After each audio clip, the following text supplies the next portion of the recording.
Assalamualaikum warahmatullahi wabarakatuh. Anak-anakku kelas 9 yang sangat Wiyanti sayangi. Selamat pagi anak-anak. Dan salam sehat selalu. Mudah-mudahan kita, keluarga kita semuanya, keluarga besar MTSN 1 Surabaya senantiasa dalam lindungan Allah Subhanahu wa taala. Anak-anakku, kali ini ada yang sakit? Mudah-mudahan yang sakit segera Allah berikan kesembuhan. Tetap semangat anak-anak. Kalian sudah kelas 9. Baiklah, pelajaran pada hari ini IPS itu kita akan melanjutkan pelajaran yang lalu, terutama waktu Bianti sudah memberikan saat semester ganjil. Saat semester ganjil itu seharusnya bab 1 dan bab 2, yaitu apa anak-anak? Bab 1 tentang apa? Benua Asia dan benua lain di dunia. Kemudian apa? Satunya apa? Perubahan sosial budaya. Dan semester genapnya itu seharusnya ada 2 bab, diantaranya perdagangan internasional dan masa kemerdekaan sampai masa reformasi. Tetapi bab 3 itu sudah diberikan saat semester ganjil. Kita hanya tinggal mengulang lagi. Kita pemantapan lagi ya anak-anak ya. Anak-anak masih ingat apa artinya perdagangan internasional? Coba apa? Coba diingat-ingat lagi, dilihat catatannya. Perdagangan internasional adalah perdagangan yang dilakukan oleh satu negara dengan negara yang lain, yang tentunya untuk apa anak-anak? Peningkatan ekonomi suatu bangsa. Nah, yang utama yang dilakukan di saat pandemi ini yang masih jalan adalah ya perdagangan itu. Usaha yang lain banyak yang merosot, bahkan bangkrut. Tetapi untuk perdagangan insya Allah tetap jalan karena tetap dibutuhkan oleh manusia. Semua manusia termasuk kita anak-anak, kalian, Bianti, semuanya butuh makan, butuh berpakaian dan lain sebagainya, termasuk butuh di pendidikan, apalagi kesehatan. Nah, perdagangan internasional kemarin kita arahkan sama Bianti kepada ekonomi kreatif, pengembangan ekonomi kreatif. Nah, saya sudah lihat kalian banyak yang membantu orang tua kalian di dalam berusaha. Itu adalah termasuk kalian bisa melakukan ekonomi kreatif. Nah, itu bisa ditingkatkan. Nah, yang belum harus tetap belajar. Itu ekonomi kreatif anak-anak. Baiklah, untuk kali ini kita lanjutkan terkait dengan bagaimana upaya menghadapi persaingan di dalam perdagangan internasional. Ini penting sekali anak-anak. Coba kalian bayangkan dulu sebelum perdagangan internasional ini, ekonomi kreatif ini jalan dengan sebaik-baiknya atau meningkat, yang ada di mall besar, udah di Surabaya di Royal aja. Mall Royal itu anak-anak biasa jalan ke sana.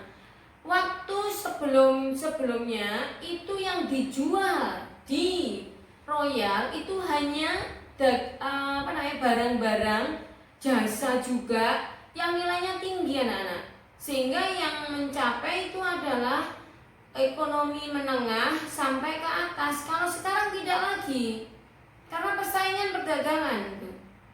Coba bayangkan pakaian, ya baik pakaian anak-anak ya, kemudian sampai pada sepatu juga. Harganya kalian lihat murah sekali, 35.000 udah bagus-bagus. Dulu di Royal tuh nggak ada harga segitu.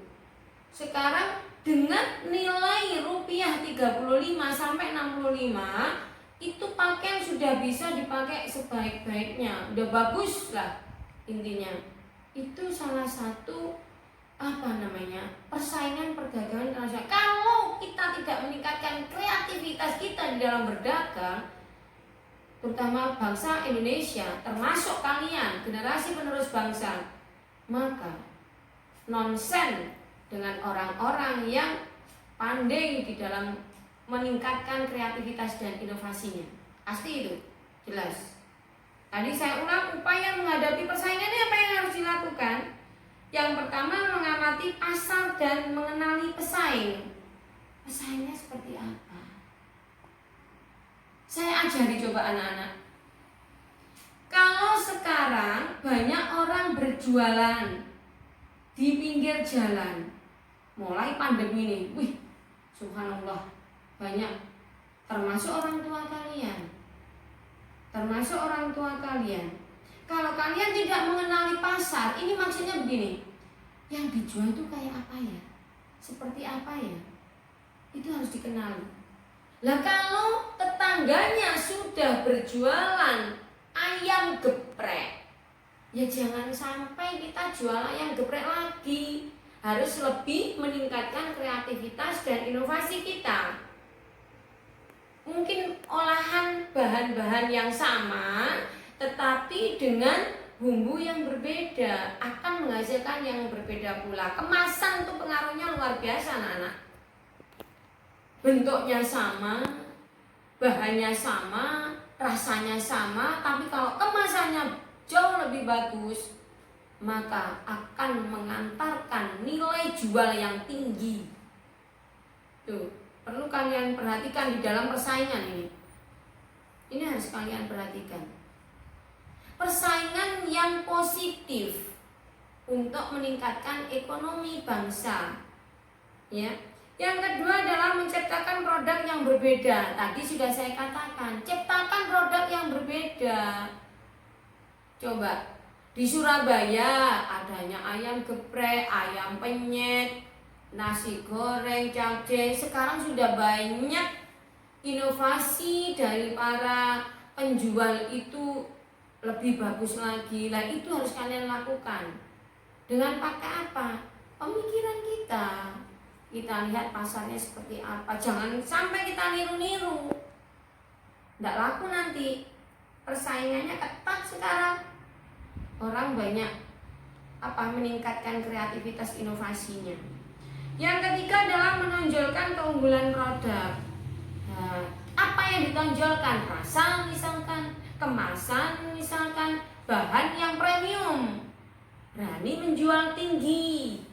Itu selera masyarakat sekarang tinggi, termasuk sekalipun ya ada pandemi ini, selera masyarakat juga tinggi masih. Tidak hanya pada produk makanan anak-anak, produk apapun. Coba kalau kalian mau pengen sesuatu, lihat di online anak-anak. Luar biasa barang-barang yang indah. Produk-produk di pasaran biasa. Contohnya aja mebel kecil-kecil itu untuk memperindah rumah. Subhanallah, luar biasa. Itu unggulan produk. Termasuk makanan dan lain sebagainya. Pakaian juga seperti itu, dengan bahan yang sama, model berbeda. Mana yang diselera meja sekarang? Mana yang diselera ibu-ibu sekarang?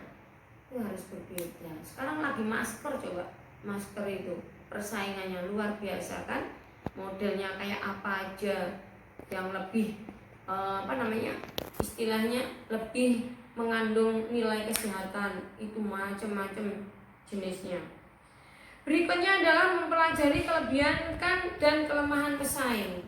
Nah, itu penting sekali anak-anak.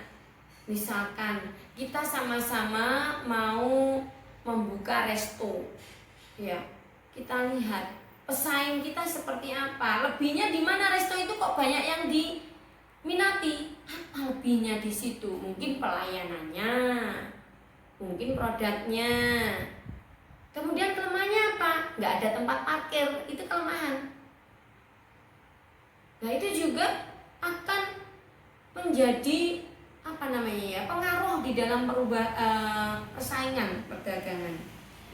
Kemudian yang kedua, menawarkan harga yang bersaing dengan kemasan yang bagus, kemudian model yang bagus, bahannya yang berbeda. Kita ngambil untung yang sedikit, itu namanya bersaing dalam harga. Masuk pasar, Coba anak-anak kita pikirkan. Dan ini adalah belajar entrepreneur kalian nanti ke depannya. Luar biasa itu. Bahkan madrasah sudah pernah ngajari. Kita ada pameran, ada entrepreneur. Bagaimana anak-anak ini perkembangannya di dalam menuju kewirausahaan sendiri. Jadi tidak menggantungkan saya nanti kerja di pabrik, saya kerja di Indomaret, Alfamart. Enggak usah dulu. Pikirkan kalian membuat produk sendiri yang bisa bersaing di mana pasar itu baik lokal maupun interlokal atau internasional. Luar biasa. Banyak kakak kelas kalian yang sudah sukses itu dalam bersaing. Yang terakhir adalah bagaimana cara mempromosikan produk. Sekarang enak ada medsos. Kalian enak banget kalau akan memasarkan produk kalian. Bisa Instagram, bisa Facebook, WA group di mana-mana, Shopee, Pol sudah. Coba bayangkan, Shopee itu penghasilannya berapa aja? Asetnya sekarang sudah berapa? Padahal dulu orang online nanti barangnya tidak sesuai. Nyatanya sekarang semua pada menuju ke online. Lihat anak-anak, bagaimana mempromosikannya itu sampai dibawa keliling. Kalau orang belum mengenal, enggak apa, enggak usah malu, bawa keliling. Kalau sekali orang enggak mengenal dan itu produk kalian bagus, pasti akan mencari lagi. Contoh ya, Wiyanti pernah dibawain yang namanya itu produk Sinom. Nah, kok Sinomnya enak ya, beras kencurnya enak. Langsung saya panggil, siapa yang membuat ini? Akhirnya anak itu promosi ke Wiyanti. Bu, ini loh gulanya asli. Bu, ini loh kencurnya pilihan. Bu, ini Sinomnya pilihan. Oh iya kak? Iya, akhirnya bagus. Diminum. Akhirnya Wiyanti pesan juga. Itu contoh anak-anak. Baiklah anak-anak, sementara untuk pertemuan kali ini sampai di sini dulu. Tetapi masih ada waktu, mari kita bahas LKS yang terkait dengan ekonomi kreatif yang sudah diajarkan Bu Yanti beberapa minggu yang lalu. Terima kasih untuk pertemuannya. Kita lanjut di WA Group. Assalamualaikum warahmatullahi wabarakatuh. Dadah, salam sehat untuk kalian semuanya.